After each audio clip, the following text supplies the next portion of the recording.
Buenas tardes, tengan todos ustedes. Es un gusto continuar por parte de la Academia Mexicana de Derecho Juan Velázquez con este Congreso de Derecho Comparado, con este Congreso Internacional de Derecho Comparado, en homenaje al doctor Lucio Pegoraro, uno de los grandes comparatistas del siglo XX y XXI.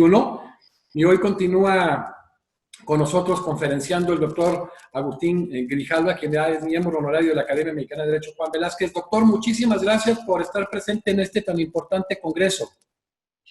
No, soy yo el que agradece. Realmente es tan satisfactorio a través, aunque sea de estos medios tecnológicos, pues comunicarnos entre países hermanos, entre colegas, eh, que tenemos tanto que aprender uno de otro. Así que quiero comenzar agradeciendo esa designación. Me siento honrado y espero pues humildemente aportar y sobre todo aprender. No, Muchas gracias por la designación. gracias. Bueno, el doctor Agustín Grijalva es doctor en Filosofía en Ciencias Políticas de la Universidad de Pittsburgh en Estados Unidos, máster en Ciencias Políticas por la Universidad de Kansas en Estados Unidos, especialización en estudios latinoamericanos de la Universidad de Pittsburgh en los Estados Unidos, abogado y licenciado en Ciencias Jurídicas por la Pontificia Universidad Católica del Ecuador, fue ministro del Consejo de Educación Superior de Ecuador y actualmente juez de la Corte Constitucional de Ecuador, un hombre muy brillante, pero aparte muy humilde. Qué bueno que está con nosotros en este marco tan importante, en homenaje a uno, quizás el mejor comparatista del mundo, con juristas de la más alta talla. Doctor Agustín Grijalva, ¿qué opinión le merece como ser humano, como amigo, el doctor Lucio Pegoraro, que está muy contento de que usted participe en este homenaje? Yo creo que es una persona en la que confluyen de manera muy complementaria el académico y, como usted ha dicho, el ser humano, ¿no? Porque aunque la relación personal ha sido más bien muy eh, esporádica, eh, yo le conozco mucho más a través de sus discípulos, de Silvia Bagni, eh, de Giorgia Pavani, y esa es una manera muy buena también de conocer a un académico, eh, porque a través de su testimonio vivo, pues he podido verificar su sensibilidad cultural, ¿no? Su interés, esta avidez por aprender de las culturas jurídicas del mundo y hacerlo de manera respetuosa. Y como digo, esto tiene que ver también con una actitud netamente, digamos, como ser humano, como persona. Entonces, realmente creo que es un homenaje muy merecido. Su obra también me merece mucha admiración, es muy enriquecedora para América Latina por esta actitud no colonialista, esta actitud de respeto a la diversidad, lo cual no debe ser visto pues como un obstáculo para el diálogo intercultural, para el aprendizaje de unas culturas jurídicas respecto a otras, pero siempre respondiendo a la realidad propia de cada una de ellas. Muchísimas gracias. Eso es muy importante, cómo se reconoce el que está dejando una gran escuela, el caso de Silvia Bagni y Giorgia Pavani, entre otros muchos. Doctor Agustín Grijalva, usted es abogado y también cientista político con especialización en políticas comparadas. ¿Cómo ve desde esa formación, desde la formación tan amplia que usted tiene, los aportes del doctor Pegoraro y si ve posible o necesario trazar puentes muy específicos entre el derecho comparado y los estudios de política judicial comparada? Realmente cuando tuve un acercamiento al trabajo de Lucio Perogaro y de sus discípulos, porque esto es una de las cosas más importantes que puede generar un académico, generar realmente una escuela, y es el caso del doctor Perogaro. Veía aquí en una publicación española del 2017 que escriben 158 académicos de todo el mundo. Imagínese usted la influencia que ha tenido, realmente digna de admiración. Pero decía, el enfoque de esta escuela comparativista, a mí me impresiona mucho esta renuencia al formalismo jurídico. No solo, como decía hace un momento, al eurocentrismo, a estas posiciones etnocéntricas que creo que lamentablemente todavía no dejan de ser frecuentes en la Academia Europea, sino que además hay esta preocupación, digamos, por la realidad antropológica y sociológica en que necesariamente funcionan las culturas jurídicas. Realmente yo, ante todas estas preocupaciones metodológicas de esta escuela comparativa, lo que hay es una suerte de antiformalismo, ¿no? Antiformalismo, un entendimiento del derecho como, y en eso coincido, como un fenómeno social y por supuesto cultural también. Y entonces esta preocupación empírica respecto a los contextos en los que funciona la normatividad, creo yo que lo acerca mucho a los estudios de políticas judiciales comparadas. Creo que allí se puede, implícitamente, y yo creo que se puede seguir caminando en ese sentido, hay una suerte de diálogo muy interesante, ¿no? En los análisis de Lucio Perogaro, yo observo análisis de variables políticas, de variables institucionales, de aspectos culturales relevantes para entender las instituciones jurídicas. Y el estudio de estos fenómenos también es objeto de otras disciplinas, y entre esas disciplinas, pues también de los estudios judiciales de políticas comparadas. Pero como él bien lo advierte, esos estudios también corren el riesgo de hacerse de manera descontextualizada, corren el riesgo de hacerse, por ejemplo, desde la realidad de los Estados Unidos, donde tienen un importante desarrollo. Por eso son muy pertinentes sus advertencias de hacerlos para y desde la realidad, en nuestro caso, de nuestros países latinoamericanos, ¿no? Pero yo creo que cumplida esa advertencia, efectivamente se pueden trazar puentes muy interesantes de colaboración interdisciplinaria, por ejemplo, de las políticas comparadas con el derecho comparado. Entonces, creo que es una temática que se debería explorar. Yo lo vi un poco en mi doctorado en Estados Unidos, recuerdo eh, algunas lecturas, algunos libros que, por ejemplo, discutían solamente la temática del diálogo entre cientistas políticos que trabajaban en las políticas comparadas y eh, comparativistas históricos, historiadores que en cambio dentro de la disciplina de la historia hacían este ejercicio comparativo. Y realmente era muy interesante, ¿no? Ver las diferencias, las complementariedades, los también desencuentros, que digamos pueden ser un primer paso también para los encuentros. Algo así se podría hacer, creo yo, también en América Latina, por ejemplo, con los estudios políticos comparados de las ciencias políticas y el derecho comparado. Creo que cada área resultaría enriquecida con ese diálogo, porque creo que los estudios de derecho comparado podrían aumentar su acervo empírico con estos análisis.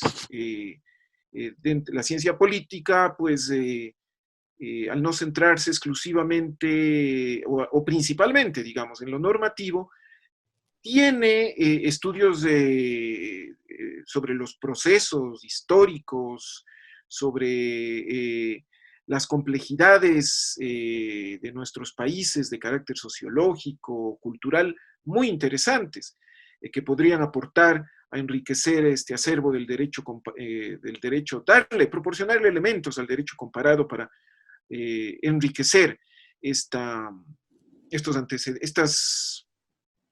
consideraciones o dimensiones empíricas que muy bien introduce el doctor Peroguaro. Y en cambio, del lado de las políticas judiciales, también habría un enriquecimiento, porque los cientistas políticos muchas veces no tienen una comprensión suficientemente completa, dinámica, de la complejidad de las normas, de la complejidad de los sistemas normativos, los entienden desde fuera, no entienden en su profundidad y complejidad las instituciones jurídicas, los conceptos jurídicos, y entonces creo que el derecho comparado, en cambio, puede ayudar a las ciencias políticas a observar esa complejidad de lo normativo, que es ciertamente por ser realizada por abogados, sí existe en el caso del derecho comparado. Entonces creo que podría generar un mutuo enriquecimiento y de hecho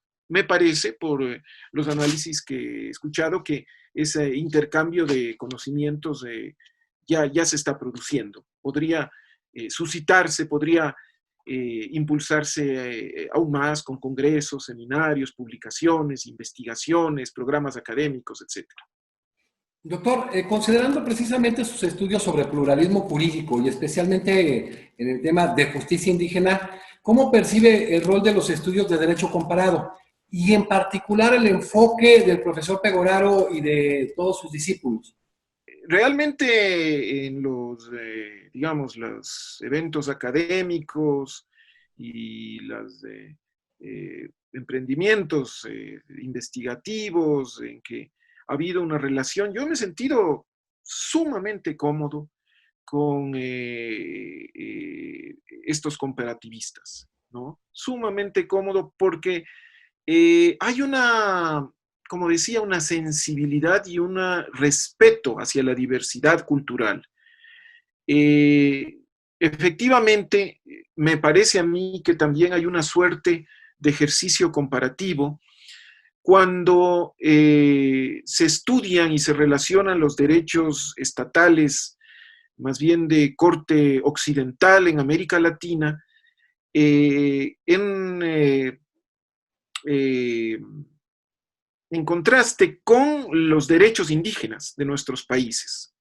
Allí también hay un ejercicio comparativo y tiene que hacerse con esta actitud que pregona el doctor Perogaro, ¿no? De respeto hacia el pluralismo, hacia la diversidad, de tratar de entender, de inculturarse en lo posible, tratar de entender, por ejemplo, determinada institución jurídica en lo posible desde dentro de esa cultura. Por supuesto, este es más un ejercicio académico, ¿no? Porque no vamos a pretender vivir esa cultura tal como lo vive un miembro, un integrante de esa cultura, ¿no? Pero por decirle algo, en el caso ecuatoriano, ¿no es cierto? Tenemos lo que llamamos la minga que es cuando toda la comunidad se reúne para construir una escuela, para ayudar a alguien cuya casa, qué sé yo, se ha colapsado, para sembrar una tierra comunitaria, la minga, ese trabajo comunitario. Quienes no participan en la minga pueden ser sancionados dentro de la comunidad indígena. ¿Cómo vamos a entender la institución de la minga? Sin realmente inculturarnos un poco, tratar de entender esta realidad desde sus valores, como dice el doctor Perogaro, desde su axiología. Si lo hacemos desde nuestra visión occidental, ¿no es cierto?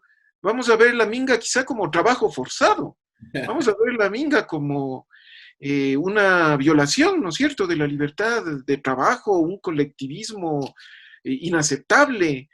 Entonces, es muy importante esta actitud, digamos, de sensibilidad cultural. Y yo veo que en el trabajo de estos comparativistas inspirados y formados también por este importante trabajo, tantos años del doctor Perogaro, hay esa sensibilidad. Y otra cosa, que es importante decirlo, hay también rigor, seriedad metodológica, porque a veces por trabajar en términos interculturales o por acercarse a diversas culturas, se descuida la atención metodológica, la precisión conceptual, la seriedad en las técnicas de investigación. Y esa es otra cosa que yo valoro y aprecio mucho en el trabajo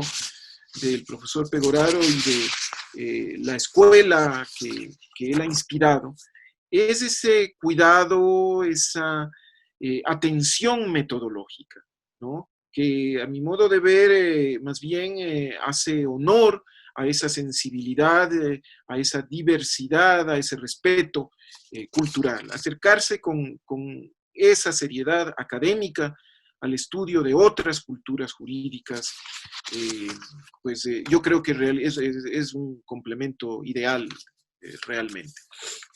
Doctor, desde su actual experiencia como juez de la Corte Constitucional del Ecuador, ¿cuál diría usted que es el rol del derecho comparado en la formación de la jurisprudencia de la Corte Constitucional? Eso es muy interesante porque entre los estudios del doctor Pegoraro también está la justicia constitucional. Y allí, en los estudios comparados es interesante que sobre todo desde este tipo de enfoque, se ha detectado estas actitudes, digamos, neocoloniales, y no solamente de parte de juristas europeos, ¿no? Sino que lo más impresionante es que de parte de nosotros mismos, de muchos juristas latinoamericanos, ¿no? Que citamos como una falacia de autoridad a autores europeos que, por cierto, son fascinantes, es fascinante estudiarlos, son grandes autores, pero esto no quiere decir que todo lo que hayan pensado o escrito sea aplicable a la realidad de América Latina o que no lo sea. Y que si lo es, como bien dice el doctor Pegoraro, pues estas ideas, estas categorías jurídicas, pues sean entendidas, asimiladas y vividas en nuestra realidad, desde nuestra cultura, realidad social y política. A mí me parece que efectivamente, en particular con el neoconstitucionalismo, hubo, porque creo que estamos ya en otro momento, una reproducción en cierto sentido de esta reproducción neocolonial. Qué sé yo, alguien como Luigi Ferrajoli, que es un amigo muy querido, yo respeto mucho y admiro su obra, pero esto no significa, y él mismo creo que estaría de acuerdo, por ejemplo, en que sus ideas sean mecánica y totalmente aplicables a la realidad latinoamericana, porque una cosa es Italia y otra cosa es Ecuador, ¿no? Entonces, es muy interesante esta actitud crítica desde estos enfoques comparados que llaman la atención, que lanzan la alarma sobre todas estas formas de, digamos, imperialismo jurídico, de colonialismo jurídico. Tampoco creo que la reacción adecuada frente a esto es una suerte de localismo, una suerte, ¿no es cierto?, de exaltación de lo propio por lo propio y de cerrazón al diálogo jurídico entre distintos sistemas, porque en la realidad las ideas jurídicas, como todas las ideas, viajan, las instituciones digamos, también pueden ser objeto de recepción y de exportación. Esto es normal en la historia jurídica de nuestros países y alrededor del mundo. Pero lo que debe haber es siempre, digamos, un desarrollo, una especie de sentido propio, ¿no es cierto?, de los procesos legislativos, judiciales, abierto, abierto al diálogo con las culturas jurídicas y con los procesos internacionales. Mire, por ejemplo, es muy interesante reflexionar sobre lo que ha pasado con el matrimonio igualitario en el caso ecuatoriano. Nosotros en las sentencias 1118 CN y 1018 CN, la actual composición de la Corte Constitucional, me refiero aquí en el Ecuador, pues hicimos una interpretación de la Constitución ecuatoriana en el sentido de que el matrimonio igualitario era la interpretación conforme al principio de igualdad, conforme al tipo de familia que la Constitución reconoce y a una serie de derechos como la libertad de orientación sexual, de identidad, a formar una familia que la Constitución reconoce. Y en ese proceso interpretativo tuvo gran importancia la opinión consultiva de la Corte Interamericana al respecto sobre libertad sexual, sobre identidad. La Corte se dividió en torno al tema, ¿no? Fue una votación de 5 contra 4. De hecho, en el Ecuador esto causó gran revuelo, hubo manifestaciones, hubo expresiones en la opinión pública pues muy polarizadas sobre el asunto, pero a lo que quiero ir es, por ejemplo, aquí usted tiene un ejemplo de cómo la jurisprudencia de un órgano internacional como es, o supranacional, como es la Corte Interamericana, influye en la interpretación que de una constitución nacional hace una Corte constitucional, también observando otras interpretaciones a la luz de la misma opinión consultiva que se hacen en otros sistemas nacionales. Entonces hay una circulación, ¿no es cierto?, de ideas, hay una circulación de interpretaciones, hay incluso una influencia de la interpretación de la Convención Americana que hace una corte internacional para interpretar una constitución, ¿no es cierto?, por parte de un órgano jurisdiccional nacional. Eso es una dinámica muy compleja, muy interesante. No significa que entonces la interpretación va a ser idéntica en los distintos países, y no lo fue en el caso de Argentina, de Colombia, de México, no lo fue. Pero como dice el profesor Perogaro, sí hay una serie de aspectos comunes y aspectos distintos. En el análisis comparativo esto es fundamental, los aspectos comunes y los aspectos distintos. Y entre los aspectos comunes está, por ejemplo, la opinión consultiva en algunos casos. Entonces es muy interesante realmente reflexionar y en mi caso ahora vivir cómo el ejercicio comparativo puede enriquecer la producción jurisprudencial. Perfecto. Quiero cerrar y aprovechar este momento por tenerlo aquí, el lujo de tenerlo aquí, querido doctor Agustín Grijalva. Ya avanzó en el tema. Ahora habló del matrimonio igualitario, lo que acaba de suceder a través de la sala constitucional en Costa Rica, que avanzó en el tema y había muchos frenos y dio la orden en el sentido de que el Congreso, de que la Asamblea legislara en esa cuestión, lo que pasó en México, ahora que nos dice usted precisamente en Ecuador. Y ya avanzó un poco en este diálogo. ¿Cuál es el rol del derecho comparado, que ya avanzó usted en el tema, en relación a este diálogo jurisprudencial o judicial, vertical y horizontal? O sea, vemos cómo cómo permea evidentemente la Corte Interamericana a partir de sentencias como la de Almonacid Arellano contra Chile, la segunda Trabajadores cesado del Congreso, donde ya la establece vinculante, pero también cómo empieza a tomar parte de estas interpretaciones precisamente de la magistratura constitucional en América Latina, la misma Corte Interamericana, en muchos de los casos muy específicos de Ecuador, de México, de Costa Rica, y en este diálogo que se viene realizando entre las diversas formas de magistratura constitucional, ya sean cortes formales, materiales, salas constitucionales o cortes supremas. ¿Cómo sería ese rol, doctor, para cerrar este punto y esta extraordinaria disertación de su parte? Me parece que estamos asistiendo realmente al inicio, quizás, de un nuevo momento del derecho internacional. Porque recuerde usted que del derecho internacional se anotaba con mucha frecuencia su ineficacia, ¿no? Pero este fenómeno particular de la jurisprudencia interamericana nos hace ver la posibilidad de un desarrollo distinto.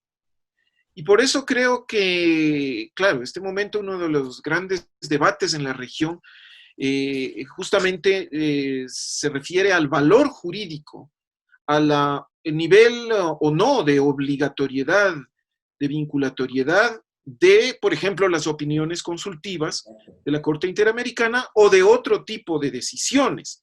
Sobre algunas, ciertamente no hay duda, como sobre las sentencias, pero sobre otras gira este debate. Por ejemplo, en el caso que le mencionaba de las sentencias del matrimonio igualitario, particularmente me parece que es en la sentencia 1118 CN, allí por ejemplo se discute el valor de la opinión consultiva, ¿no? C02417 de la Corte Interamericana.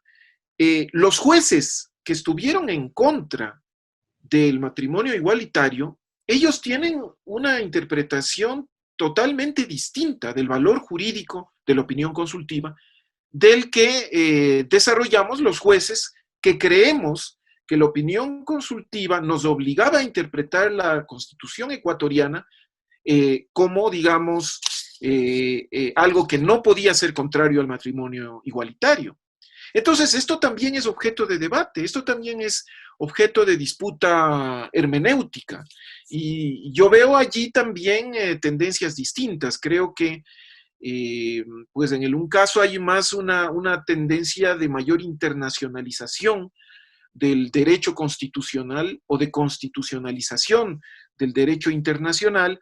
Y en el otro caso, pues cuando se restringe el valor jurídico de las opiniones consultivas, me parece que es un modelo más clásico de visión de la Constitución centrada en una concepción más tradicional de la soberanía nacional, del derecho nacional, que puede, como dicen los colegas que hacen un voto salvado, argumentado, muy serio, muy articulado, pero con el que, claro, por supuesto, no estoy de acuerdo, dicen, pues es simplemente una sugerencia, dicen es un mecanismo por el cual la Corte Interamericana alienta, insta a los legisladores y a los jueces a tender a una mayor igualdad, pero no sería vinculatoria, no sería obligatoria en la interpretación de la Constitución ecuatoriana. Entonces, como ve usted, es un debate también sobre el valor de estas opiniones consultivas y allí puede hacerse ejercicios comparativos también muy, muy interesantes. Sí, la verdad que sí, esa opinión consultiva 24 emitida por la Corte Interamericana de Derechos Humanos fue un bastión. Igual, de alguna manera, la sentencia estatal la rifó Niñas contra Chile, pero qué interesante lo que nos señala y tan dividida que estuvo precisamente esta decisión, doctora Agustín Grijalva, ¿no? O sea, qué importancia. Y en el sentido de este diálogo jurisprudencial, de este diálogo judicial horizontal entre diversas cortes, ¿cómo ve usted el desarrollo que se ha dado en nuestra región en América Latina ahora en este rol del derecho comparado, doctor? Que a lo mejor tuviera algunos argumentos de algunas sentencias que tomara en consideración precisamente la Corte Constitucional de Ecuador, la colombiana, la Sala Constitucional de Paraguay, la costarricense, la venezolana, la Corte Mexicana, la Argentina, la brasileña. ¿Cómo se está dando en el caso ecuatoriano precisamente este tema? Bueno, creo que es también un momento distinto. Em, Hace unos años, por ejemplo, yo creo que la jurisprudencia de la Corte Constitucional colombiana marcó un influjo, al menos en algunos países de Sudamérica, Bolivia, Ecuador, por ejemplo, importante. Sin que haya desaparecido, creo que ahora no es tan fuerte, pero siempre, por supuesto, estamos atentos a esos desarrollos jurisprudenciales. Fíjese usted un ejemplo muy claro, el de los derechos de la naturaleza, que consta en la Constitución ecuatoriana, es la única constitución que tiene esta declaratoria. Sin embargo, en el caso colombiano, hay varios casos, varias sentencias sobre derechos de la naturaleza, comenzando por la del río Atrato. La Amazonia colombiana. Luego está la de la Amazonía, ¿no es cierto? Y otras.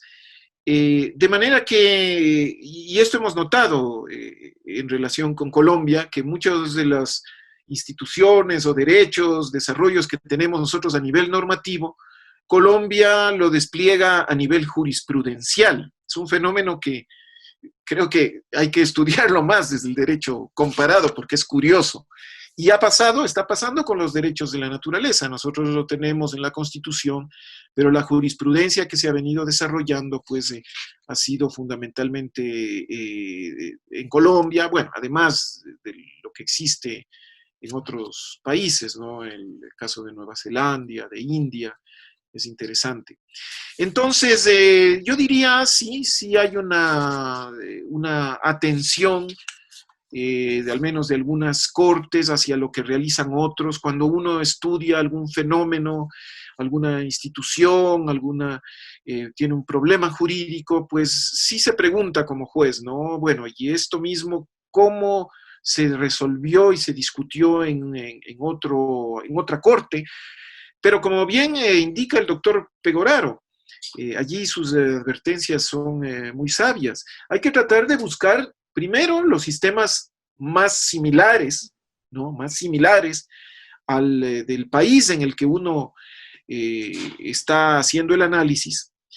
Y segundo, no descuidar las diferencias, no tratar de hacer una importación mecánica, acrítica, ¿no? Porque quizás genere más problemas que soluciones.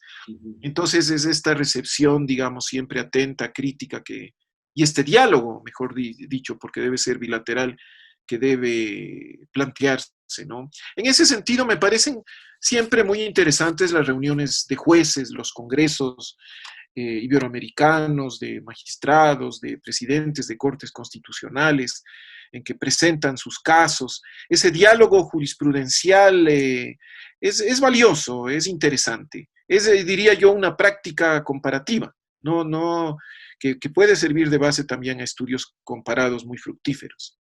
Sí, pues concluimos, fíjense ahorita que hace el análisis en la jurisprudencia colombiana en este congreso que precisamente da brillo el que esté usted presente y que están juristas de la más alta talla. Está el magistrado Luis Armando Tolosa, que él no es de la Corte Constitucional, sino de la Corte Suprema colombiana, y él ha sido el ponente en todas estas sentencias.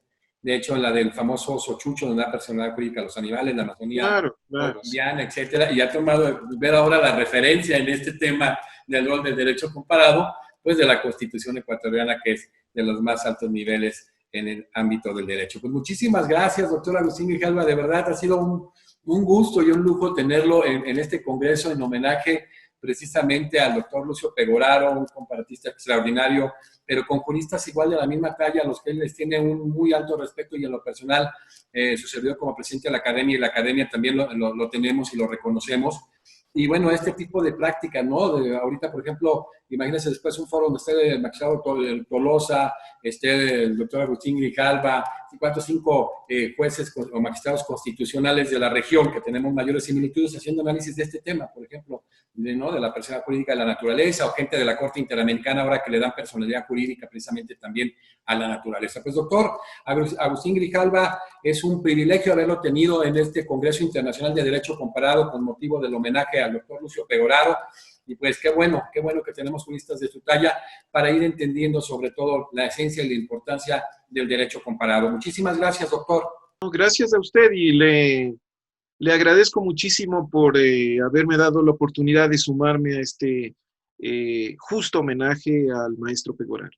Pues bueno, hoy estuvo en la continuación de este Congreso Internacional de Derecho Comparado el doctor Agustín Grijalva, actualmente juez de la Corte Constitucional de Ecuador, y nos vemos en la siguiente conferencia relativa a este Congreso. Muchas gracias a todos.